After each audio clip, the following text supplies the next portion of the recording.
Le bio est au goût du jour.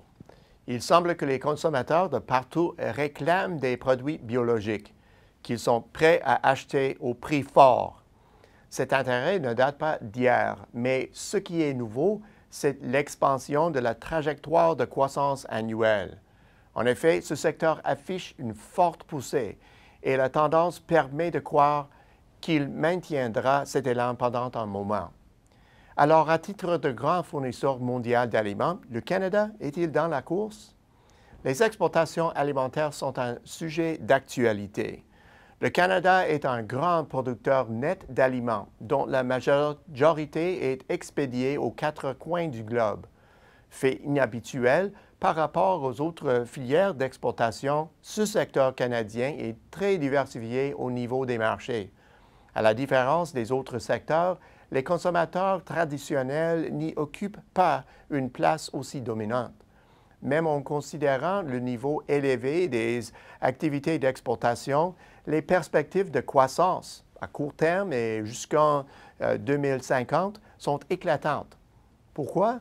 L'augmentation soutenue de la demande exprimée par les classes moyennes et supérieures sur les marchés émergents a stimulé la demande envers des aliments de plus grande qualité, pour lesquels ces pays n'ont pas de capacité suffisante en matière de distribution et de contrôle de la qualité.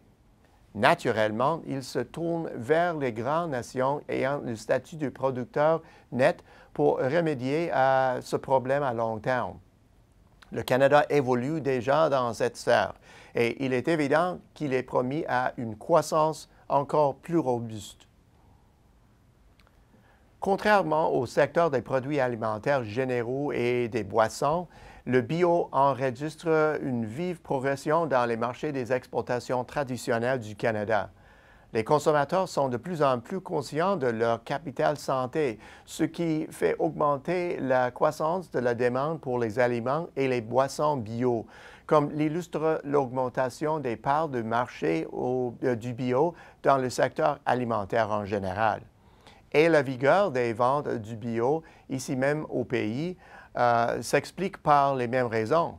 Au moins, une grande chaîne canadienne d'épicerie a fait la remarque suivante.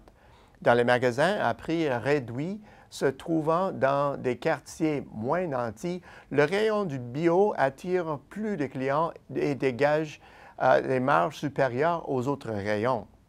Ce constat a stimulé l'innovation touchant les aliments bio, notamment en matière d'étiquetage et de traçabilité. Les ventes annuelles du secteur du bio au pays s'élèvent à plus de 5,45 milliards de dollars.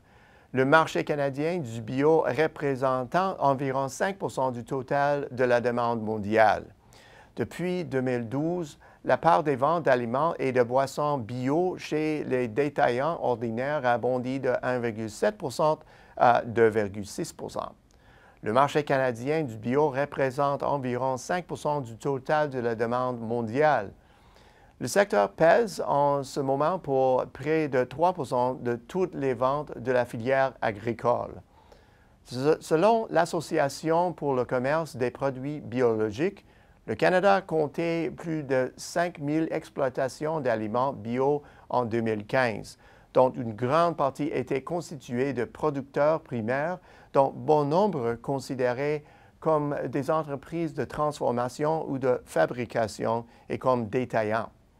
Malgré tous ces efforts, la production canadienne peine à maintenir la cadence pour répondre à la demande. Résultat, nous sommes actuellement un importateur net d'aliments bio étant donné que les sociétés vendant sur le marché intérieur sont en quête d'ingrédients et d'intrants convoités qui ne sont pas toujours disponibles pour les fournisseurs locaux. Cette réalité n'a pas entravé l'élan des exportations.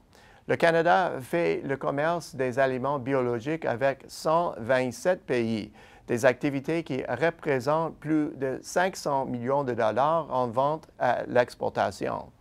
Le marché américain est la destination de seulement 11 % des exportations canadiennes d'aliments bio. les autres principaux marchés étant l'Union européenne et le Japon. Dans l'ensemble, les ventes d'aliments bio exportés dépassent celles des exportations alimentaires totales, une tendance qui devrait se maintenir. Pour faciliter ces activités, le Canada a négocié des accords d'équivalence dans le secteur des aliments bio avec des partenaires commerciaux qui comptent pour 90% des activités commerciales du Canada. Ainsi, la conclusion de 5 accords d'équivalence bilatéraux, soit avec les États-Unis, l'Union européenne, la Suisse, le Costa Rica et le Japon, a ouvert d'importants marchés d'exportation pour les entreprises canadiennes évoluant dans le secteur du bio.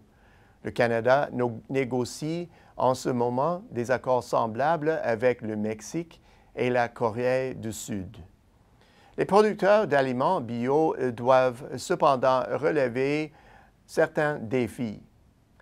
Les acteurs du secteur notent que les lacunes dans la réglementation internationale risquent d'empêcher les producteurs canadiens de réaliser leur plein potentiel dans des marchés clés en plein essor. Pour corriger la situation, il faudra adopter une nouvelle réglementation relative à la sûreté des aliments. Et comme c'est le cas pour les autres produits alimentaires exportés, le dynamisme des ventes mondiales des aliments bio dépendra peut-être de la façon dont nous faisons la promotion de la marque Canada, alors que nous livrons concurrence à d'autres marques prestigieuses provenant de producteurs de premier plan ailleurs dans le reste du monde. Au bout du compte, les consommateurs de par le monde sont de plus en plus soucieux de leur santé, ce qui donne une forte impulsion à la demande envers les produits alimentaires bio. Ce mouvement ne se limite plus aux marchés bien nantis. Il gagne aussi des marchés émergents de plus en plus riches qui dynamiseront la demande aujourd'hui et demain. Ce contexte sera assurément porteur pour le Canada. À la semaine prochaine, c'est Peter Hall.